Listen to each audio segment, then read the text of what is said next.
Hi guys, I have a story today called A Bad Case of Stripes by David Shannon. And David Shannon is the same author who wrote the No David books, or the David books we read earlier this year. So this one is called A Bad Case of Stripes.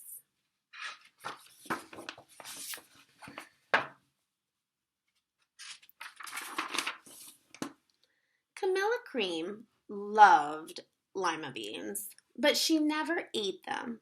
All of her friends hated lima beans, and she wanted to fit in. Camilla was always worried about what other people thought of her. Today, she was fretting even more than usual. It was the first day of school, and she couldn't decide what to wear. There were so many people to impress. She tried on 42 outfits, but none seemed quite right. She put on a pretty red dress and looked in the mirror. Then she screamed. Her mother ran into the room and she screamed too. "Oh my heavens!" she cried. "You're completely covered with stripes!" This was certainly true. Camilla was striped from head to toe. She looked like a rainbow. Mrs. Cream felt Camilla's forehead. "Do you feel all right?" she asked.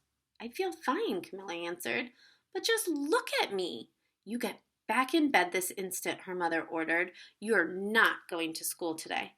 Camilla was relieved. She didn't want to miss the first day of school, but she was afraid of what the other kids would say, and she had no idea what to wear with those crazy stripes. That afternoon, Dr. Bumble came to examine Camilla. "Most extraordinary," he exclaimed. "I've never seen anything like it. Are you having any coughing, sneezing, runny nose, aches, pains, chills, hot flashes, dizziness, drowsiness, short of breath, or uncontrollable twitching?" "No," Camilla told him. "I feel fine." "Well then," Dr. Bumble said, turning to Mrs. Cream, "I don't see any reason why she shouldn't go to school tomorrow. Here's some ointment that should help clear up those stripes in just a few days. If it doesn't, you know where to reach me." And off he went. The next day was a disaster. Everyone at school laughed at Camilla. They called her Camilla Crayon and Night of the Living Lollipop. She tried her best to act as if everything were normal, but when the class said the Pledge of Allegiance, her stripes turned red, white, and blue, and she broke out in stars. The other kids thought this was great. One yelled out, "Let's see some purple polka dots." Sure enough, Camilla turned all purple polka dotty. Someone else shouted, "Checkerboard," and a pattern of squares covered her skin. Soon, everyone was calling out different shapes and colors, and poor Camilla was changing faster than you can change channels on a TV. That night, Mr. Harms, the school principal, called. "I'm sorry, Mrs. Cream," he said. "I'm going to have to ask you to keep Camilla home from school. She's just too much of a distraction, and I've been getting calls from the other parents. They're afraid those stripes may be contagious." Camilla was so embarrassed. She couldn't believe that 2 days ago everyone liked her. Now, nobody wanted to be in the same room with her. Her father tried to make her feel better. "Is there anything I can get you, sweetheart?" he asked. "No, thank you," sighed Camilla. What she really wanted was a nice plate of lima beans, but she'd been laughed at enough for one day. That night, Camilla took her medicine.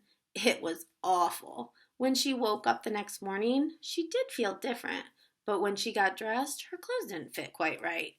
She looked in the mirror, and there, staring back at her, was a giant, multicolored pill with her face on it. Dr. Bumble rushed over as soon as Mrs. Cream called, but this time, instead of the specialists, he brought the experts. Dr. Gord and Mr. Mellon were the finest scientific minds in the land. Once again, Camilla was poked and prodded, looked at and listened to. The experts wrote down lots of numbers. Then they huddled together and whispered. Dr. Gord finally spoke. "It must be a virus," he announced with authority. Suddenly, fuzzy little virus balls appeared all over Camilla. Or possibly some form of bacteria, said Mr. Mellon. Out popped squiggly little bacteria tails. Or it could be a fungus, added Dr. Gord. Instantly, Camilla was covered with different colored fungus splotches. The experts looked at Camilla, then at each other. We need to go over these numbers again back at the lab, Dr. Gord explained. We'll call you when we know something. But the experts didn't have a clue, much less a cure. By now, the TV news had found out about Camilla. Reporters from every channel were outside her house telling the story of the bizarre case of the incredible changing kid. Soon, a huge crowd was camped out in the front lawn. Oh my gosh. The Creams were swamped with all kinds of remedies from psychologists, allergists, herbalists, nutritionalists, psychics, and an old medicine man, a guru, and even a veterinarian. Each so-called cure only added to poor Camilla's strange appearance until it was hard to even recognize her. She sprouted roots and berries and crystals and feathers and a long furry tail, but nothing worked.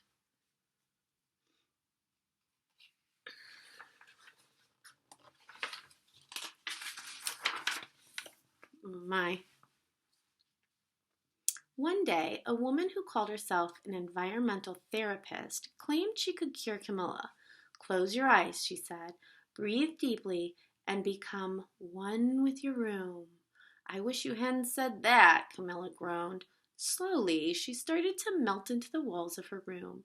Her bed became her mouth, her nose was a dresser, and 2 paintings were her eyes. The therapist screamed and ran from the house. What are we going to do? Cried Mrs. Cream. It just keeps getting worse and worse, she began to sob. At that moment, Mr. Cream heard a quiet little knock at the front door. He opened it, and there stood an old woman who was just as plump and sweet as a strawberry. Excuse me, she said brightly, but I think I can help. She went into Camilla's room and looked around. My goodness, she said with a shake of her head. What have we here is a bad case of stripes, one of the worst I've ever seen. She pulled a container of small green beans from her bag. Here, she said, these might do the trick. Are those magic beans? Asked Mrs. Cream. Oh my, no, replied the kind old woman. There's no such thing. These are just plain old lima beans. I'll bet you'd like some, wouldn't you? She asked Camilla. Camilla wanted a big, heaping plateful of lima beans more than just about anything, but she was still afraid to admit it. Yuck, she said. No one likes lima beans, especially me. Oh dear, the old woman said sadly. I guess I was wrong about you. She put the beans back in her bag and started toward the door. Camilla watched the old woman walk away. Those beans would taste so good, and being laughed at for eating them was nothing compared to what she'd been going through. She finally couldn't stand it. Wait, she cried. The truth is, I really love lima beans. I thought so, the old woman said with a smile. She took a handful of beans and popped them into Camilla's mouth. Mmm, said Camilla. Suddenly, the branches, feathers, and squiggly tails began to disappear. Then the whole room swirled around. When it stopped, there stood Camilla, and everything was back to normal. I'm cured, she shouted. Yes, said the old woman. I knew the real you was in there somewhere. She patted Camilla on the head. Then she went outside and vanished into the crowd. Afterward, Camilla wasn't quite the same. Some of the kids at school said she was weird, but she didn't care a bit. She ate all the lima beans she wanted, and she never had even a touch of the stripes again. So that's a fun story. Why do you think David Shannon wrote this story? Why do you think the author wrote this story? That's another good way to help understand and remember a story. I think when I read it, I was thinking that he wants to encourage people to be themselves. And even if that means being laughed at or made fun of, it's really important that you stay true to who you are and you do what makes you happy. So hopefully that's a lesson that you take with you as you go on to second grade. You might have different people in your class, and that's okay. And sometimes new people mean different interests and different feelings. And so it's really important that you stay true to who you are and you do what makes you happy. And you will always know that Miss Roberts loves you for that.